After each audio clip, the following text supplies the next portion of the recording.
"Happy birthday!" cried the four old grandparents as Charlie came into their room early the next morning.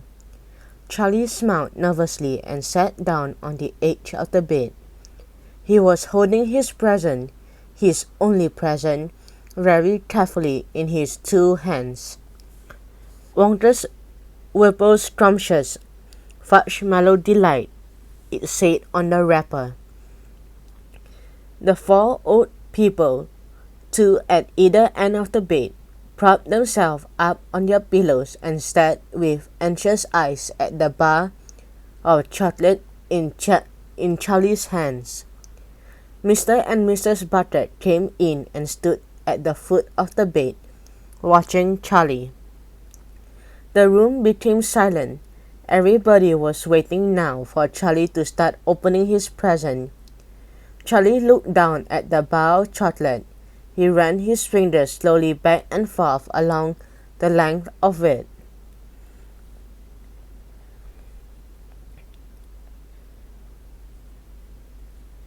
Stroking it lovingly, and the shiny paper wrapper made little sharp crackly noises in the quiet room. Then Mrs. Butter said gently, "You must not be too disappointed, my darling.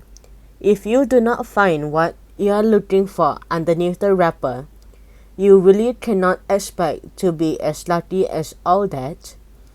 "She is quite right," Mr. Butter said. Charlie didn't say anything. "After all," Grandma Josephine said, "in the whole wide world there are only 3 tickets left to be found." "The thing to remember," Grandma Georgina said, "is that whatever happens, you will still have the bar of chocolate." "Wondrous Whipple Scrumptious Marshmallow Delight," cried Grandpa George. "It is the best of them all. You will just love it." "Yes," Charlie whispered, "I know." "Just forget all about those golden tickets and enjoy the chocolate," Grandpa Joe said. "Why don't you do that?" They all knew it was ridiculous to expect this one poor little bar of chocolate to have a magic ticket inside it, and they were trying as gently and as kindly as they could to prepare Charlie for the disappointment. But there was one other thing that the grown-ups all knew, and it was this, that however small the chance might be of striking lucky, the chance was there. The chance had to be there. This particular bar of chocolate had as much chance as any other of having a golden ticket, and that was why all the grandparents and parents in the room were actually just as tense and excited as Charlie was, although they were pretending to be very calm. "You better go ahead and open it up or you'll be late for school," Grandpa Joe said. "You might as well get over it."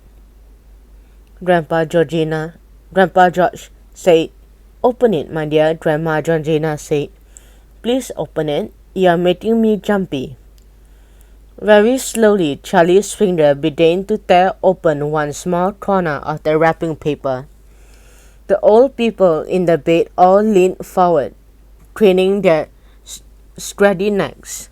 Then suddenly, as though he couldn't bear the suspense any longer, Charlie tore the wrapper right down the middle, and on his lap there fell a light brown creamy-colored bar of chocolate. There was no sign of the golden ticket anywhere.